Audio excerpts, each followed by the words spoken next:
Record भी हो गया है और ये स्टार्ट भी हो गया है। तो हम भगवान धन्वंतरी का वंदन करते हैं सबसे पहले, हमारे आराध्य देव, और स्टार्ट करते हैं सेशन।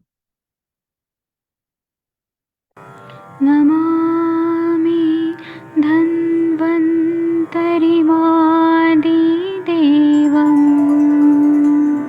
सुरासुरैर्वन्दितपादपद्मम् लोके जरामृत्युनाशम्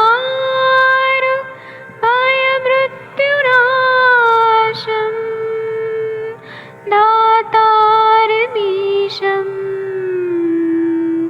विविधौषधीनां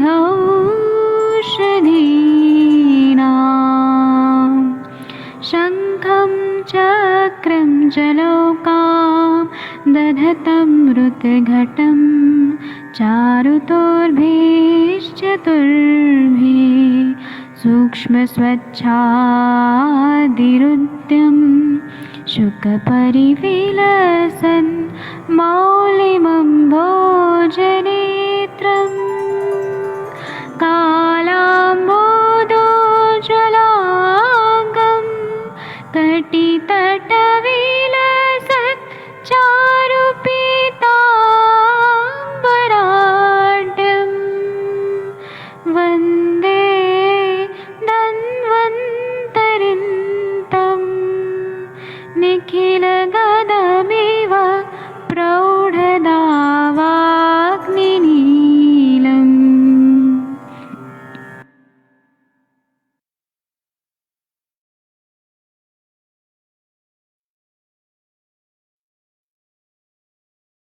चलिए, नमस्कार आप सभी को। अब हम स्टार्ट करते हैं अपना ये सत्र। आज हमारा जो ये सत्र है, ये अगर आप देखें तो ये हमारा आज 19वां सत्र है। 19वां सत्र हम लगातार आपको पढ़ा रहे हैं और 19 घंटे आप हमारे साथ लगातार बने हुए हैं। तो हमने इसमें मूल रूप से आपको ये बताया कि किस प्रकार से जो वात का स्थान है वो हमेशा आगे की तरफ होता है, मध्य में हमेशा पित्त का स्थान होता है और अंत में हमेशा कफ का स्थान होता है। तो इसी प्रकार से हम विभिन्न अंगों को इस प्रकार से हम लोग देखते हैं। तो अब हम तीसरा जो हमारा हमारा जो तीसरी उंगली है, जिसे हम अनामिका अंगुली कहते हैं। अब आपने देखा था, हमने बाएं हाथ को रोगी के दाहिने हाथ पे रखा और हमने तर्जनी, मध्यमा और अनामिका इन तीनों ही उंगलियों पर क्रमशः कोलोन सुपरफिशियल लेवल पर देखा, तो लंग्स को हमने डीप लेवल पे देखा। मिडिल पे हमने गॉल ब्लैडर को देखा, तो वही डीप लेवल पर हमने जो है वो लिवर को देखा। ठीक है शिव शंकर जी, डॉक्टर साहब, मैं राइट? तो आज हम अपनी अनामिका अंगुली पर आते हैं और अनामिका अंगुली पर भी हम इसको दो सुपरफिशियल और डीप लेवल, जिसे हम पहला और सातवां स्तर कहते हैं, यानी किसी क्लास के पहले स्टूडेंट, और अगर आप सातवें रो के स्टूडेंट को देखते हैं तो आपको उस पूरी क्लास के बारे में समझ में आ जाती है बातें कि क्या है।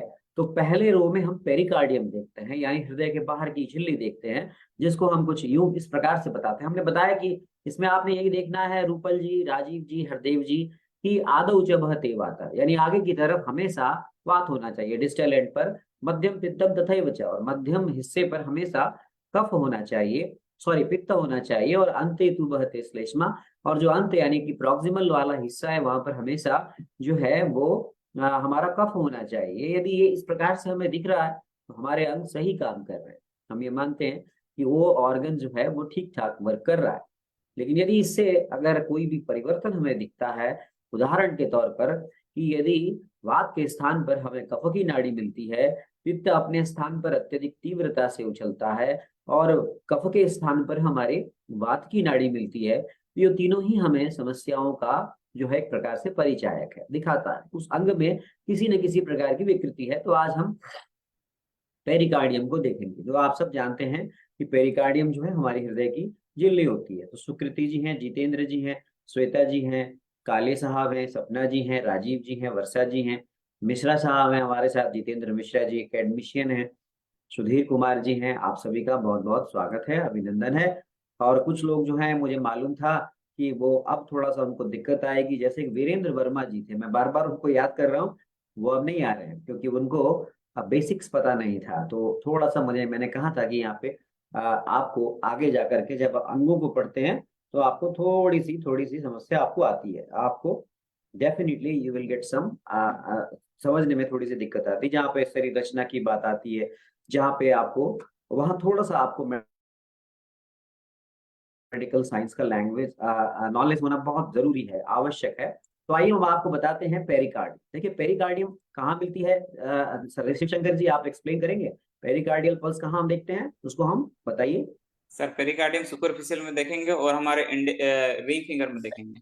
मैं आपको बता दूं जो हमारा ये सेशन अभी फेसबुक पर लाइव है, जैसे यूजुअली हम इसको यूट्यूब पर अनलिंक करके लाइव करते हैं, हम उसको बाहर पब्लिकली नहीं इस सेशन को बाहर करते हैं, लेकिन चूंकि आज मेरे रिकॉर्डिंग्स में समस्या थी तो मैंने इसको ऑन रिकॉर्ड रखने के लिए इसको फेसबुक पे अभी लाइव किया, बाद में इसको वहां से फिर यूट्यूब पे ले आऊंगा और आपको शेयर कर दूंगा। तो शिवशंकर जी जो है वो एक एमबीबीएस डॉक्टर साहब हैं, और ये जो है वो आप इंटर्नशिप कर रहे हैं शिवशंकर जी?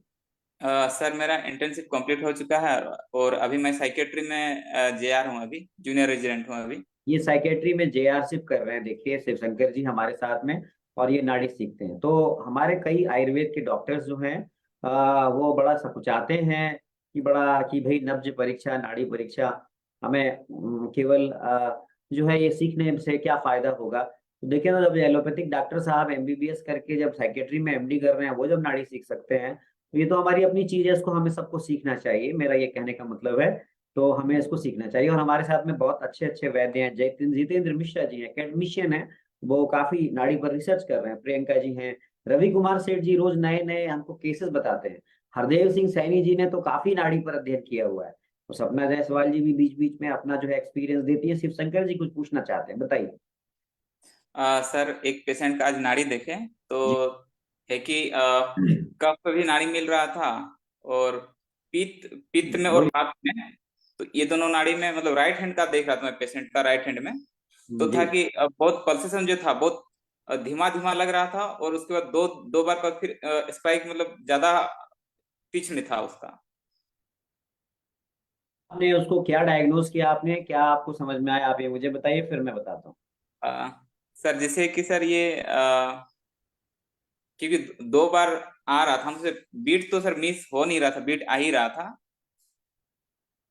तो हम भी थोड़ा कंफ्यूज कर रहे थे सर, सोच रहे थे कि जैसे कि बीट तो आ ही रहा है, जैसे कि क्या बोलते हैं तितर गति में होता था कि आता था फिर स्टॉप हो जाता, फिर आता था हॉप फिर एंड स्टॉप हो स्टॉप, जाता। हॉप एंड स्टॉप होता था। हाँ तो ओपन स्टूडेंट ही रहा था, लेकिन स्पाइक अचानक से बढ़ जा रहा था, फिर छोटा छोटा था, फिर बढ़ रहा था, ऐसे लग रहा था। बढ़ रहा था, यानी कि आप ये कहने का मतलब है कि कहीं ना कहीं अग्नि में समस्या थी, ये तो आपको समझ में आ रहा था।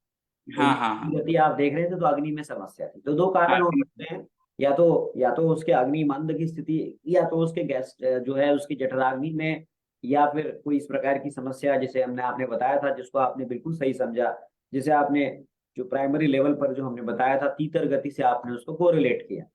लेकिन हम्म आपको यहाँ पे ये भी सोचना होगा कि पित्त की नाड़ी में आया हुआ किसी भी प्रकार का परिवर्तन रक्त के परिवर्तन को भी बताता है, ये भी ध्यान रखिएगा शिव शंकर जी, क्योंकि रक्त हम्म का पूरा इंप्रेशन जो है हमें पित्त की नाड़ी पर आता है ना।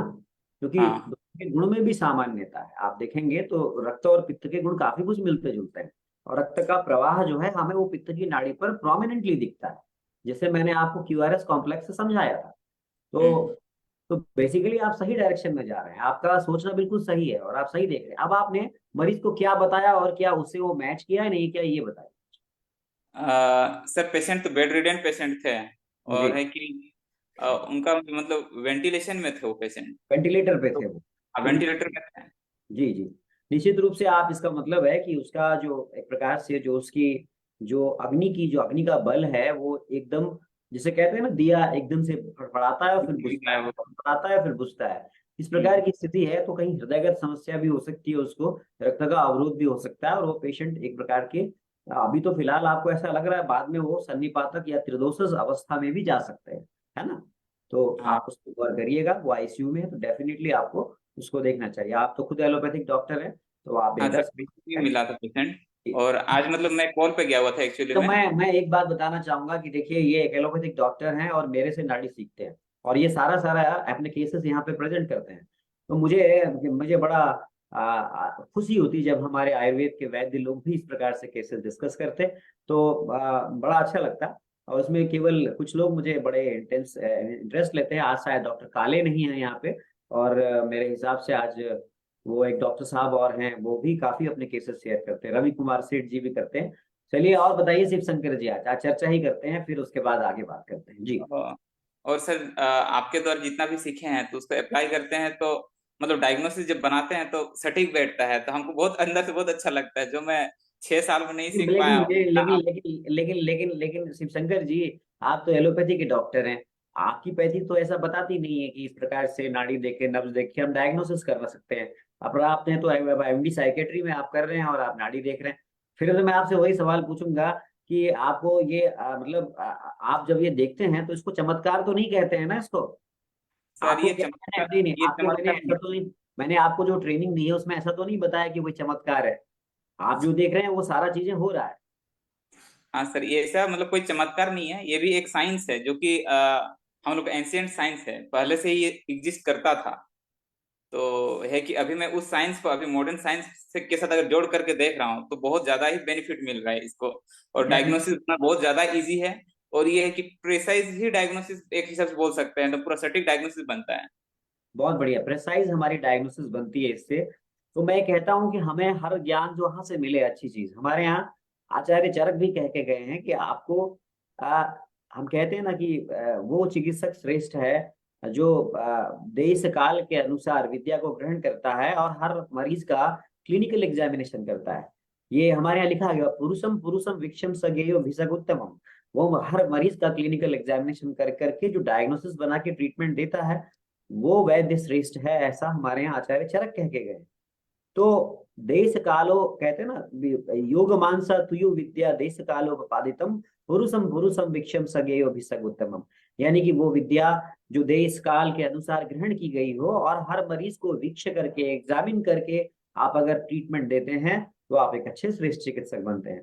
भले ही आपने एमबीबीएस और एमडी किया हो, लेकिन आप जो है वो लगातार निरंतर अपने पिताजी की परंपरा, आपके पिताजी वैद्य थे जहां तक मेरा ख्याल है। हाँ आप हाँ बहुत सर। सारे लोग ऐसे होते हैं जिनके परिवार में भी वैद्य होते हैं, लेकिन बच्चे भी आयुर्वेदाचार्य की कोर्स कर लेते हैं। लेकिन मैं बताऊंगा उनको, आयुर्वेदाचार्य का कोर्स करके वो एलोपैथी की तरफ जाते हैं। उनको उनको शिवशंकर जी से, और हमारे बहुत सारे ऐसे हैं, हमारे साथ में एक और डॉक्टर हैं जो हमारे क्लिनिकल संभाषा में जुड़े हुए हैं, आदित्य सिंहरे जी, वो भी एमबीबीएस हैं।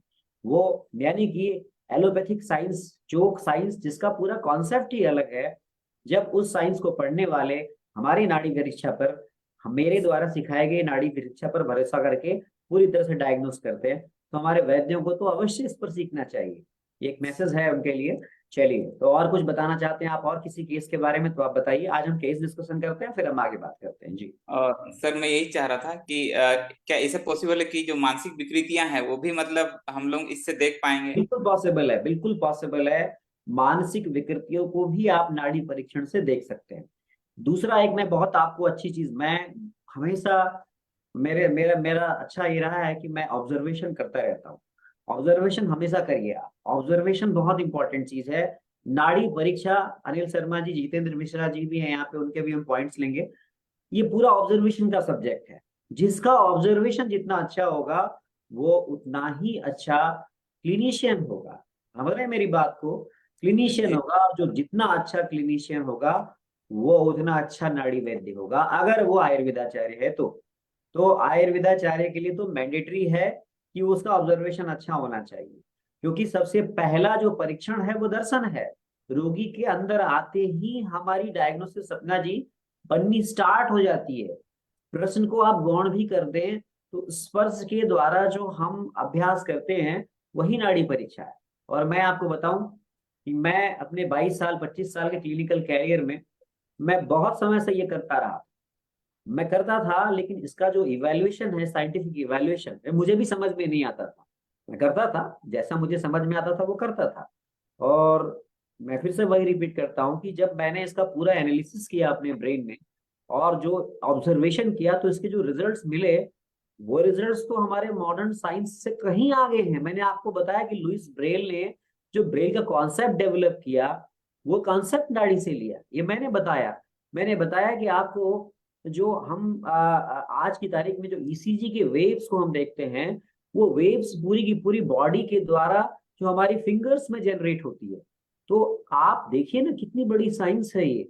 इसको इसको उनका इंटेलेक्चुअल देखिए आप, उनका एनालिसिस पावर देखिए उनका, तो आपको नजर आता है कि ये कितने बड़े बुद्धिमान लोग थे। इसलिए मैं कहता हूं कि जो सुपर इंटेलेक्चुअल्स होते हैं, नाड़ी सीखने वाले या नाड़ी को जानने वाले लोग मंद बुद्धि और एवरेज बुद्धि के तो हो ही नहीं सकते हैं। इसीलिए आपकी डिमांड, जो हमारे यहाँ सीख रहे हैं लोग पूरे भारत से, आपकी डिमांड हमेशा रहेगी हरदेव जी। आप किसी भी पैथी को प्रैक्टिस करते हो, मैं कहता हूँ ना, एलोपैथी को करते हो, आयुर्वेद को करते हो, फिजियोथेरेपी हो, आप थेरेपिस्ट हो, नेचुरोपैथिस्ट हो, ब्रेन तो सबके पास है ना। भगवान ने ब्रेन तो सबको दिया है, सिर्फ शंकर जी। हो सकता है किसी को मौका नहीं मिला, वो एमबीबीएस नहीं कर पाया, वो आयुर्वेदाचार्य कर रहा है, बहुत इंटेलिजेंट हो सकता है वो। कोई हाँ सर। नेचुरोपैथ बहुत इंटेलिजेंट हो सकता है, कोई फिजियोथेरेपिस्ट बहुत इंटेलिजेंट हो सकता है। तो हम तो ये कहते हैं कि जिसके अंदर भी इंटेलेक्ट है वो उस नॉलेज को सीख सकता है जी।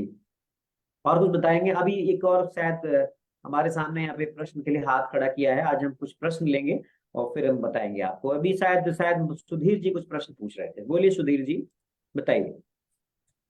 सुधीर जी। हेलो सर, नमस्कार। नमस्कार जी, बोलिए, सर, बताइए। सबसे बड़ी चीज है कि जब से मैंने नाड़ी सीखना शुरू किया है, क्योंकि मैं वैसे तो आयुर्वेदाचार्य हूँ, लेकिन एलोपैथी प्रैक्टिस में 20 से 25 साल जॉब में हूँ। लेकिन थोड़ा अभी जब अपना मैंने प्रैक्टिस। थोड़ा अपना शकल भी दिखाइए ना, हमारे बाकी लोग भी बिल्कुल आपसे। सर, बिल्कुल, ये लीजिए सर। हाँ जी। हाँ, ये देखिए सुधीर जी आ गए हमारे सामने। क्योंकि ऐसा होता है ना, मेरे तो हजारों स्टूडेंट्स मेरे से पढ़े हैं, हजारों में हैं, अभी लाखों में तो नहीं, हजारों में। लेकिन मैं उन्हें पहचानता ही नहीं हूँ, क्योंकि वो सब कैमरा बंद करके ही सीखते हैं अभी तक। कभी कभी मिल जाते हैं नहीं मुझे, सर, ऐसी कोई कहते हैं बात सर नहीं। आपसे सीखा है, तो मुझे बड़ा अचंभा लगता है, मैं तो पहचानता नहीं हूँ। मैं भारत भर में हर जगह जाता हूँ, भगवान की सब दया है, दुआ है आप लोगों की। लेकिन वहां पर तो आपसे थोड़ा सा शक्ल से थोड़ा सा परिचय। आप बताइए सर, क्या बता रहे थे आप जी? सर, मैं कह रहा था कि वैसे मैं 25 साल से प्रैक्टिस में हूँ, जॉब में हूँ साथ साथ, लेकिन मैंने प्राइवेट क्लिनिक डाला हुआ था। पहले मैं मिक्स प्रैक्टिस करता था, लेकिन अभी मेरी यही कोशिश है 100% आयुर्वेद पर कन्वर्ट हो रहा हूँ।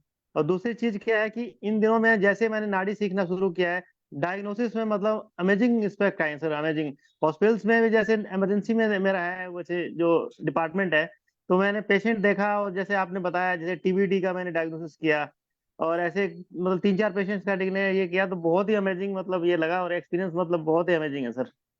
आने वाले टाइम में जिस हिसाब से आप एक्सपीरियंस, बता रहे हैं प्रैक्टिस करेंगे, तो हमारा जो है ना और भी मतलब बहुत बड़ा मतलब कैरियर में बहुत अच्छा इंप्रूवमेंट होने वाला है।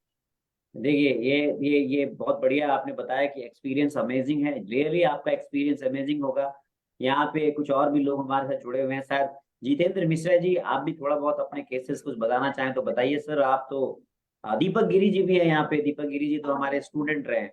हम हमारे लिए बड़ी खुशकिस्मती है कि जिनको मैंने बीएमएस में पढ़ाया, उनको अभी साथ में मैं उनको यहाँ पे भी ट्रेनिंग दे रहा हूँ। और उनको सबसे पहले दीपक गिरी वॉज द फर्स्ट पर्सन, जब मैंने उनको नाड़ी पढ़ाई थी, और उन्होंने अपनी आप याद करिएगा जब हमने सेशन स्टार्ट किया था, तो हमने उनकी कैमरे को भी ऑफ रखा था। उन्होंने अपनी नाड़ी में कुछ बताया था, याद करिएगा, कफ की नाड़ी जो है वो विकृत रूप से चल रही थी, और मुझे नहीं मालूम था कि उन्हें कुछ प्रॉब्लम हुई थी, और उन्होंने वो बताया था। तो इस तरह से नाड़ी जो है, हमने स्टार्ट में ही आपको इंप्रेशन दिया कि नाड़ी सब कुछ बताती है सुधीर जी।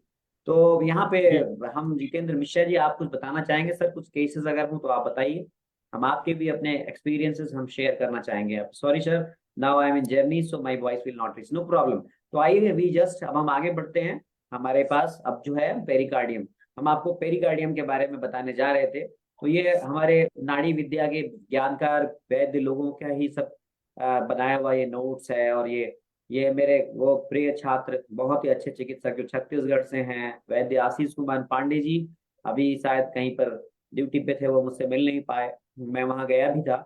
तो उनके ही द्वारा ये बनाया गया पूरा का पूरा एक पूरा कॉन्सेप्ट है, जो मेरा कॉन्सेप्ट उन्होंने एक प्रकार से यहाँ पे डाला है, और बहुत ही ब्यूटीफुली उन्होंने किया, और बहुत अच्छी प्रैक्टिस कर रहे हैं। Is doing a very very good job, I appreciate him.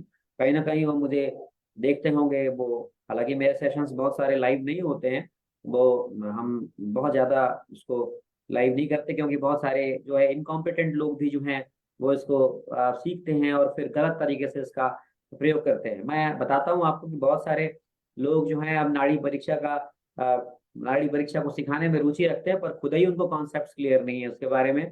जिन तक खुद ही कॉन्सेप्ट क्लियर नहीं होगा, वो क्या बताएंगे दूसरे को? और गलत, wrong information and wrong transformation of knowledge is very is a crime, मैं आपको बताता हूँ। तो इसलिए हमें ध्यान रखना चाहिए, जिस विद्या को हम प्रसारित करें, उस विद्या के प्रति पहले हमारा अभ्यास बहुत तगड़ा होना चाहिए।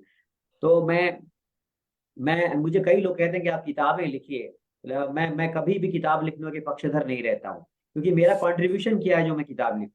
मैं क्या रावण और कर्णाद से आगे हूँ क्या? नहीं, इसलिए मैं नहीं लिखता हूँ। मैं जब तक मेरा कोई कंट्रीब्यूशन और मेरा कोई इनपुट नहीं होगा, और मेरा क्या इनपुट हो सकता है, इस नॉलेज को डिस्क्राइब करने वाले खुद लॉर्ड शिवा हैं, नहीं? तो उसमें उनका जो कंट्रीब्यूशन है, उसमें मैं क्या कंट्रीब्यूट कर सकता हूँ? मैं उसको केवल एक्सप्लेन कर सकता हूँ। तो हम कभी भी इस बात को, हमेशा इस बात को कहते हैं कि आप जो है समझाने का तरीका, the knowledge for explanation is a art, और ये आर्ट शायद मेरे अंदर है, इसलिए मैं आपको समझा देता हूँ। तो आइए हम जानते हैं, आप सब जानते हैं हृदय की बाहर की जो लेयर है, सुकृति जी, उसका नाम है पेरिकार्डियम। तो ये पेरिकार्डियम है, पेरिकार्डियम हृदय के बाहर की झिल्ली है। और सेम टू सेम इसको कहाँ देखते हैं? अभी बताया था कि इसको हम लोग देखते हैं हमारे अनामिका अंगुली पर, और अनामिका अंगुली पर सुपरफिशियल लेवल पे। आपको सुपरफिशियल और डीप एकदम क्लियर हो चुका है ना Shiv Shankar ji? What is superficial and what is deep? जो आप मुझे देख रहे हैं ये सुपरफिशियल है, और अब आप जो देखेंगे वो डीप है। इसको मैं बार बार आपको इस प्रकार से समझाता हूँ। अभी जो आप मुझे देख रहे हैं, ये अभी आप मेरे पे फोकस किए हुए हैं, तो ये सुपरफिशियल है। और अभी ये डीप हो गया। देखिए बहुत सारी चीजें आपके सामने आ गई, पीछे अवार्ड्स आ गए, सर्टिफिकेट्स आ गए, फोटोग्राफ्स आ गए, भगवान धन्वंतरी आ गए। तो ये डीप है। जिसको आप देखना चाहते हैं आप उसी को देखते हैं। तो ये हमारा सुपरफिशियल और डीप लेवल है। तो सुपरफिशियल लेवल पर वर्षा जी हम क्या देखते हैं? उदयराज शर्मा जी, सॉरी, हम देखते हैं पेरिकार्डियम, दिल की झिल्ली को देखते हैं। वही हर उंगली में वही खेल चल रहा है। हर उंगली के जो डिस्टल एंड है वहां पे वात की नाड़ी होती है, मध्यम पर हमेशा पित्त की नाड़ी होती है, और प्रॉक्सिमल पर हमेशा कफ की नाड़ी होती है।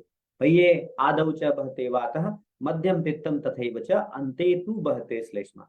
तो यदि रिंग फिंगर के डिस्टल एंड पर यदि हंस की गति मिल रही है, तो ऐसा व्यक्ति क्या होगा? ऐसा व्यक्ति जिसके वात के स्थान पर शिवशंकर जी कफ की नाड़ी मिल गई। तो कफ की नाड़ी, आपको शुरुआत में मैंने बताया था कि जो जल महाभूत या फिर पार्थिव महाभूत प्रधान, जो महाभूत प्रधान लोग होते हैं, वो बड़े जल्दी अटैच होते हैं दूसरे से। याद कीजिए, मैंने बताया था वो लालची होते हैं, वो ग्रीड होते हैं बहुत ज्यादा, ग्रीडी होते हैं बहुत ज्यादा। जो कफ प्रधान प्रकृति के लोग होते हैं, वो भले ही धीमे धीमे काम करें, आराम तलवी हो, शांत रहना पसंद करें, लेकिन उनके अंदर एक गुण गुण होता है, जो वो चीजों से बहुत जल्दी जुड़ जाते हैं, अटैच्ड हो जाते हैं, ग्रीडी होते हैं वो।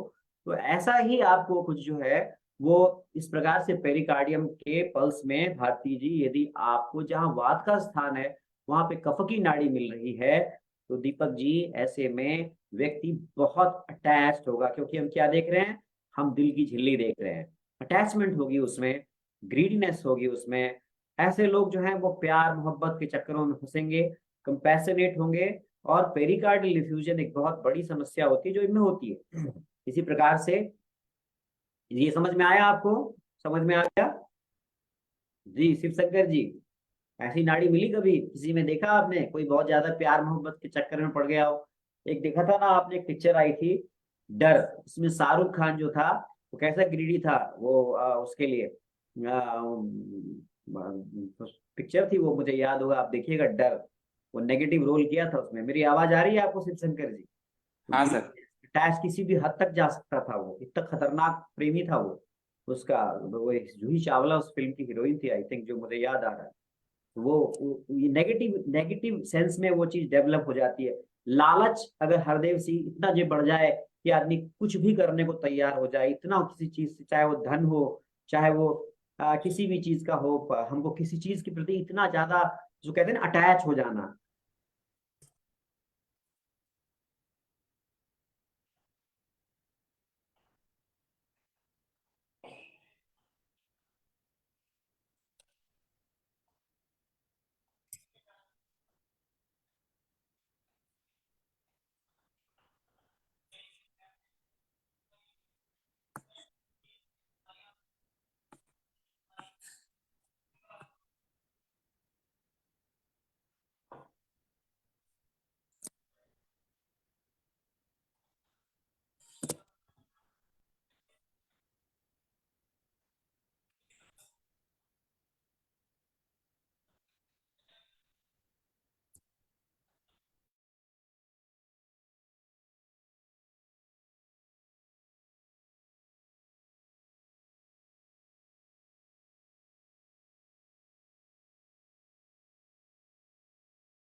नेटवर्क की समस्या है, थोड़ी सी नेटवर्क बीच में चला गया था, फिर वापस आ गया है। आज स्टार्टिंग से ही ऐसी समस्या हो रही है। एनीवे, तो ऐसे लोग जो हैं वो ग्रीड होंगे, अटैच्ड होंगे, और इस प्रकार की चीजें दिखेगी। और वही अगर उसी रिंग फिंगर पर भारती जी यदि पित्त की नाड़ी देख रहे हैं, और शिव शंकर जी, हरदेव जी, सपना जी, पित्त बहुत उछल रहा है, प्रोमिनेंट मिल रहा है, तो हम वहां पर ये मानते हैं कि वो पेरिकार्डियल पल्स है। और पेरिकार्डियम में कहीं ना कहीं मैंने बताया कि मध्यम कर्वेचर पर इस प्रकार की आने वाली समस्या कहीं ना कहीं हमें पेरिकार्डाइटिस, एंगर, हेट और नॉट बीइंग लव्ड, ऐसा व्यक्ति सोचता है कि हमें कोई प्यार ही नहीं करता, हमको कोई प्यार नहीं करता, रिजेक्शन की भावना आती है, और ऐसे में भी वो डिप्रेशन में जाता है। तो आप इस प्रकार से हरदेव जी देख सकते हैं। यानी कि आप उसकी रिंग फिंगर, आपने जो अपने लेफ्ट हैंड की जो रिंग फिंगर आपने उधर लगाई है, तो उस रिंग फिंगर पर प्रॉक्सिमल, मिडिल और डिस्टल, डिस्टल बोले तो हृदय से दूर, मिडिल बोले तो मध्य में, प्रॉक्सिमल बोले तो हृदय के करीब। तो हृदय के करीब में मिलना चाहिए कफ, बीच में मिलना चाहिए पित्त, और इधर मिलना चाहिए वात, हृदय से दूर वाले में। मेरे को आपको उल्टा दिख रहा होगा इसमें, क्योंकि मैं सीधा है पर वो कैमरे में उल्टा आ रहा होगा। तो कफ के स्थान पर वात आ गया, पित्त के स्थान पर पित्त बढ़ गया, और वात के स्थान पर कफ आ गया सपना जी। तो समस्या समाप्त। तो इसका कॉन्सेप्ट ये है पित्त का, कि पित्त जो है ना वो दाह करता है, शिव शंकर जी। पित्त क्या करता है? पित्त का काम ही है संताप करना, दाह करना, शोध करना, ये पित्त के गुण हैं। तो पित्त के गुण होने के कारण ये पित्त जो है वो इस प्रकार से बिहेव करता है। तो इस प्रकार से ये हमारा जो दाह है, संताप है, ये सारे गुण जो हैं ये पित्त के गुण हैं। तो ऐसे ही गुण हमें पेरिकार्डियम में भी मिलते हैं। पेरिकार्डियम में मिलने के कारण इन्फ्लेमेटरी चेंजेस हमें देखने को मिलते हैं, और वो इन्फ्लेमेटरी चेंजेस पेरिकार्डाइटिस के रूप में सामने आते हैं। वो इन्फ्लेमेटरी चेंजेस हमको इस प्रकार से हृदय में जो है वो एंगर के रूप में, जब कभी किसी किसी को ना आपने देखा होगा, बाहर से देखने में बहुत अच्छा व्यक्ति होगा, वो बड़ा ही आपको अच्छा दिखेगा, लेकिन अंदर से बड़े डीप सीटेड एंगर होता है उसमें। आपने देखा होगा कि अरे यार इस आदमी ने तो क्राइम कर दिया है, कैसे किया होगा, ये तो ऐसा लगता ही नहीं था। डीप सीटेड एंगर होते हैं उसके अंदर, अंदर छुपा हुआ, जिसको बोलते हैं गुस्सा, अंदर से बहुत ज्यादा। तो इस प्रकार से आपको नाड़ी देख के आप पहचान सकते हैं। हेट, किसी के प्रति घृणा का भाव, बहुत ज्यादा घृणा, यानी कि एक हद से ज्यादा घृणा जिसको हम बोलते हैं, वो इतना घृणा का भाव रखेगा, तो इस प्रकार की भावना भी उसके अंदर आ सकती है। इसी के अलावा हमने आपको बताया कि उसको रिजेक्शन की भी उसके अंदर एक टेंडेंसी रहती है, उसको एक रिस्क रहता है, हमेशा उसको कोई रिजेक्ट करेगा इस बात की परवाह रहती है। कितना बढ़िया चीज है शिव शंकर जी। और मैं आपको इस नाड़ी परीक्षा के लास्ट में एक वो चीज बताने जाऊंगा जो मैंने अभी अभी कुछ दिनों पहले अनुभव किया है, और जो बड़ा इंटरेस्टिंग है, शायद वो मैंने किसी भी बैच में नहीं पढ़ाया है। तो मैं रोज अनुभव करता हूँ, और मेरा वो अनुभव इतना पुख्ता हो गया है कि वो आपको एक सॉलिड चीज इसमें मिलेगी, जो इस लास्ट में, इस सेशन के लास्ट में आपको मिलेगी। वैसे भी लास्ट में मैं कुछ ना कुछ नई चीज आपको देता ही हूँ। और पहले पिछले से पिछले मैंने दूत नाड़ी परीक्षा के बारे में एक प्रत्यक्ष अभ्यास कराया था अपने ऑफलाइन सेशन में, और इस बार मैं आपको एक कुछ नवा भी नई चीज देने वाला हूँ। तो अब हम आते हैं प्रॉक्सिमल एंड पर। प्रॉक्सिमल एंड बोले तो दूर वाला हिस्सा, यानी कि प्रॉक्सिमल एंड बोले तो नजदीक वाला हिस्सा, कफ की नाड़ी का स्थान, कफ का स्थान समझ में आ रहा है रवि कुमार सेठ जी? तो कफ की स्थान यानी हृदय के करीब, कफ हृदय के करीब, पित्त जो है वो बीच में, और हृदय से दूर वात, हाँ कि नहीं? क्यों? वात आगे है, पित्त बीच में है, कफ अंत में है, ये बात है। तो ऐसे में जहां पे कफ के स्थान पर वात की नाड़ी मिलेगी, सर क्या एम आई रिंग फिंगर की डिस्टल एंड पर मिलेगा? हाँ बिल्कुल सही कह रहे हैं आप। मायोकार्डियल जो इंफाक्शन है, वो अगर रिंग फिंगर के डिस्टल एंड पर वात की नाड़ी मिलेगी ना सर, सुनिए जितेंद्र मिश्रा जी,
शायद सर लेफ्ट हुए हैं, वो शायद जूम से मीटिंग से बाहर चले गए। जो मैसेज आ रहा है, यू आर द होस्ट, उनको ऐड करना पड़ेगा।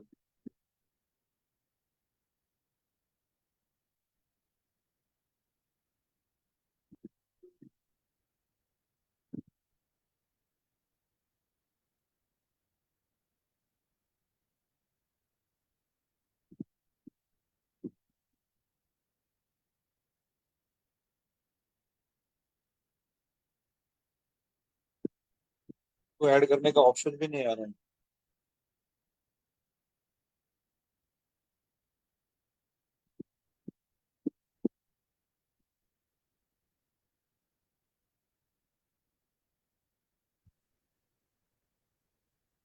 आगे आगे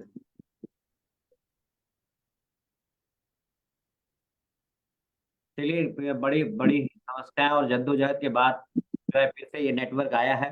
तो डिस्टरबेंस इसमें लगातार है। आज सुबह शुरू से ही जो है वो नेटवर्क दगा दे रहा है।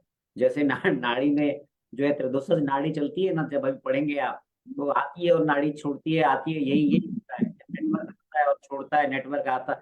जीवन का भी जब नेटवर्क आता है और छूटता है ना, तो नाड़ी भी ऐसी ही चलती है। काले साहब, तो आज कुछ ऐसा ही हो रहा है। तो पेरिकार्डियल पल्स हम लोग पढ़ रहे थे, अभी कितनी देर में चला जाएगा मुझे नहीं मालूम है। तो प्रॉक्सिमल एंड पर वात की स्पाइक अगर मिले, तो अभी मायोकार्डियल इंफेक्शन पे चर्चा हुई थी, फियर, सैडनेस, कंस्ट्रक्टिव पेरिकार्डाइटिस और आइसोलेशन, अकेलापन जैसा लक्षण मिलते हैं। तो ये हमने रिंग फिंगर पर सुपरफिशियल लेवल पर हमने नाड़ी को समझा।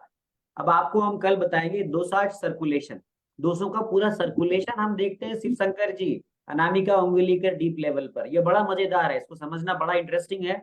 तो मैं सोचता हूँ कि इसको कल जब नेटवर्क भी सब सही रहेगा और एकदम हम रिलैक्स रहेंगे और उसमें हम आपको डिटेल बताएंगे।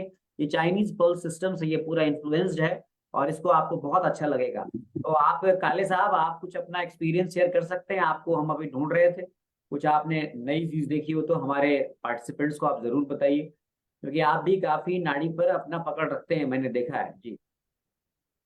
आज एक पेशेंट आज एक पेशेंट देखा सर मैंने, जिसमें आपने जो एक हमें बताया था कि पित्त की जो पित्त का जो भाव है, जो वात में आता आता है, जी मतलब इंडेक्स फिंगर में, प्रॉक्सिमल में पित्त का वेव लग रहा था। तो ये आज एक पेशेंट में देखा मैंने। आपने क्या डायग्नोज किया उसको? उनको सर एसिडिटी की तकलीफ थी। मतलब मैंने वो डायग्नोज तो नहीं किया, लेकिन पूछा फिर मैंने उनको, तो उनको एसिडिटी थी और नेक और नी रीजन में उनको पेन था। चलिए, बहुत अच्छा है। आपका आपका लगातार आपका एक्सपीरियंस हमारे पार्टिसिपेंट्स को मिलता रहता है व्हाट्सएप ग्रुप में भी। तो मैं उम्मीद करता हूं कि आप इसी प्रकार से अपने केसेस जो हैं वो जो आप ग्राफिकल प्रेजेंटेशन में डालते हैं, उसको आप यस। हमारे व्हाट्सएप नाड़ी के व्हाट्सएप ग्रुप में जरूर शेयर करिए। तो कल हम जानेंगे, कल हम आगे पढ़ेंगे इसके बाद नाड़ी में जो दोषा सर्कुलेशन देखते हैं, उस सर्कुलेशन के बारे में जानेंगे। आज नेटवर्क थोड़ा डिस्टर्ब था, शुरुआत में थोड़ा सा व्यवधान रहा। मैं कल से मैं उम्मीद करता हूँ कि हमारा पूरा सेशन बिल्कुल स्मूथली होगा। आप सभी को बहुत बहुत धन्यवाद हमारे साथ जुड़ने के लिए। और जो लोग नाड़ी परीक्षण सीखना चाहते हैं, हम नाड़ी का नया बैच 37वां बैच भी स्टार्ट करने जा रहे हैं। तो आप 9410379397 नंबर पर संपर्क करके गूगल फॉर्म ले सकते हैं। और आपके भी कोई मित्र अगर सीखना चाहते हैं तो आप उन्हें बता सकते हैं। हमारा जो उद्देश्य है, क्योंकि मैं 20 दिन लगातार पढ़ाता हूँ, आपका 18वां लेक्चर, और मुझे लगता है कि अभी 4-5 लेक्चर्स और जाएंगे अभी, क्योंकि और तब भी आप ये कहेंगे कि सर अभी कुछ और भी, अभी तो और भी सीखने का मन हो रहा है। अब आप तब आपको ये समझ में आएगा कि जो लोग नाड़ी 3-4-5 दिन में समझाते हैं वो क्या समझाते होंगे, या हम ही 2 दिन में वर्कशॉप लेते हैं तो कितना मतलब नॉलेज को एक साथ झोंकते होंगे। आप सोचिए, सारा नॉलेज जो है वो हम झोंक देते हैं। सुधीर जी ने पूछा है कि मर्मा की नई क्लास, बस वही 25 नवंबर से हम स्टार्ट कर रहे हैं, मर्म चिकित्सा का नया बैच। मैं मर्म और नाड़ी पढ़ाता हूँ, वैसे तो मैं पंचकर्म भी पढ़ाता हूँ, पर ये 2 मेरे विषय हैं। बहुत बहुत धन्यवाद, आज के लिए इतना ही। जितेंद्र मिश्रा जी, आप ट्रैवल कर रहे थे, आपको हम मिस कर रहे थे, थैंक यू। चलिए, कल मिलते हैं और फिर हम आगे पढ़ेंगे। शिवशंकर जी बहुत बहुत धन्यवाद, उदयराज जी, जितेंद्र जी, सुकृति जी, अनिल जी, भारती जी, रूपल जी, वर्षा जी, अंकित जी, राजीव जी, हरदेव जी और रवि कुमार सेठ जी, आप सबको प्रणाम, नमस्कार। आज के लिए